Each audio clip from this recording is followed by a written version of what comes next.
안녕하세요. 미국 LA에서 내과 전문의와 신장내과 전문의로서 주치의로 활동하고 있는 닥터 조동혁입니다.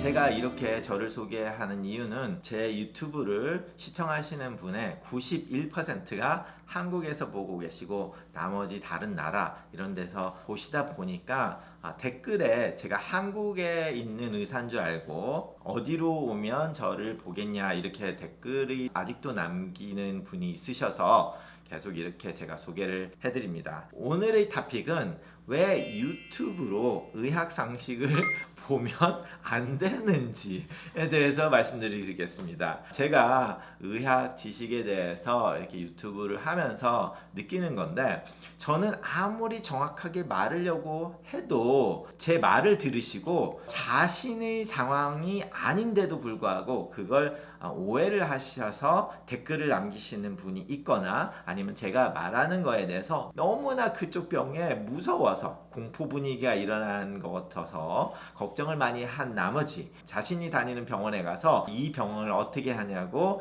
이제 꼬치꼬치 의사에게 물어보니까 자신의 담당이가 화를 내는 그런 경우들이 댓글에 쓰여지고 있어서 말씀을 드립니다. 실제로는 그렇게 말씀을 한 게 아니라 결과적으로 제가 이렇게 설명을 했는데 자신의 주치의는 대충대충 화만 내더라, 들으려고 생각도 안 한다, 이 나쁜 의사는 아니면 내 의사 담당인은 너무 건성으로 본다, 이런 식의 댓글을 많이 보게 되는데요. 그래서 오늘 제가 여기에 대해서 좀 말씀을 드리려고 하는 게, 일단은 저한테 좋은 감정으로 저는 설명을 잘해주는데 자신의 담당인은 설명도 안 하고 들으려고도 하지 않는다 라고 말씀하신 분들에 대해서 먼저 이야기를 하겠습니다. 제가 기억하는 거는 GFR이 59인데 신장내과를 찾아가서 자기가 이것 때문에 걱정이 돼서 왔는데 어떻게 해야 되냐고 하니까 그냥 검사 몇 개 해보더니 3개월 있다 그냥 오세요 이렇게만 말했다.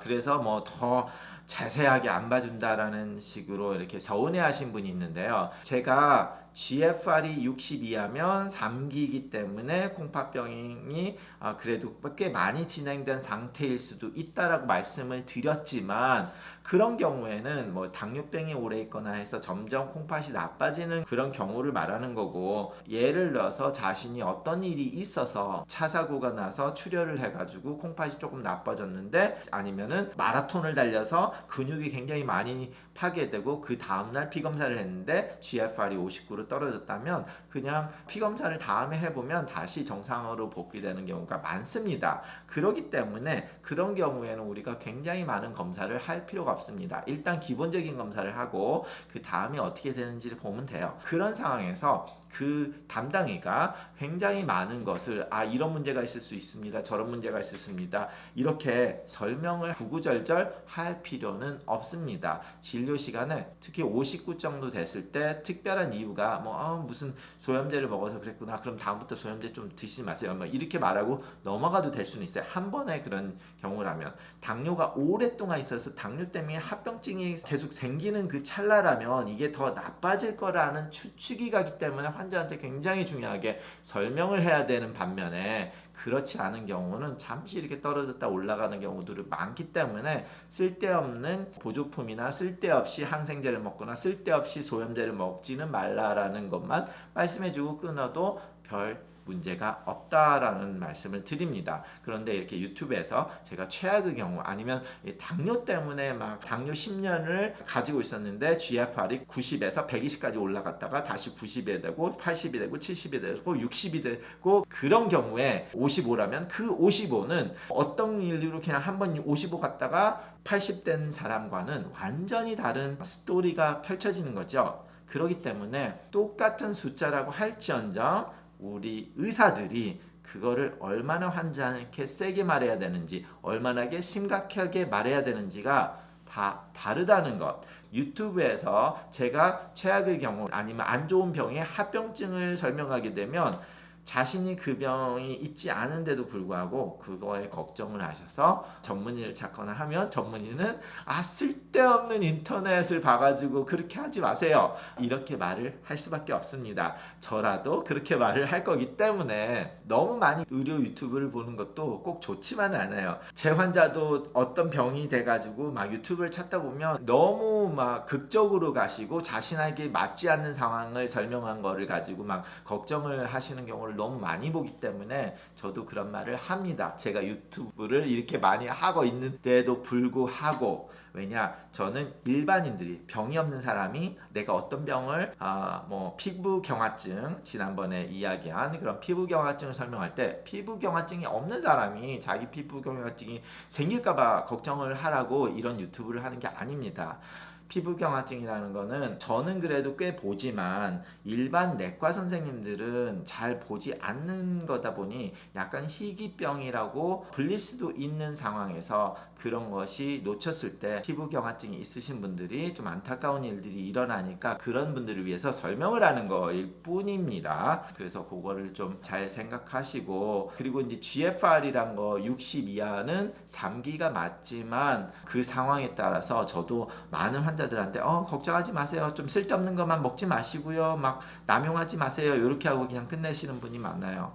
그러다 보니까 그렇게 걱정을 하시고 저한테 왔는데, 닥터조는 뭐 유튜브에서 설명을 잘하면서 뭐 나한테는 왜 이렇게 서운하게 대충 하냐, 이렇게 말씀하신 분도 솔직히 있었습니다. 그러면서 제가 하는 말은, 유튜브에선 제가 강의를 하는 거고 환자를 볼 때는 진료를 해서 이분한테 맞는 이야기만 하는 거죠. 이분한테 맞지 않은 이야기를 할 필요가 없잖아요. 그래서 이렇게 되는 것 이해하시기 바랍니다. 자, 그리고 제가 또 말씀드리고 싶은 것은, 굉장히 많은 분들이 이제 제가 여기 유튜브에서 설명을 많이 하고 미국에서 실제 환자 볼 때, 첫 번째 환자 볼 때 좀 문제가 많으신 분은 1시간도 보기도 하고 두 번째도 30분 40분 보는 경우도 많습니다. 왜냐면 저는 하루에 한 15명 정도만 볼 때도 많기 때문에, 미국 시스템에서조차도 보통 일반 미국 의사들도 하루에 한 40명에서 50명 정도 그 개인 병원에서는 보는 게 관례고, 한인타운에서는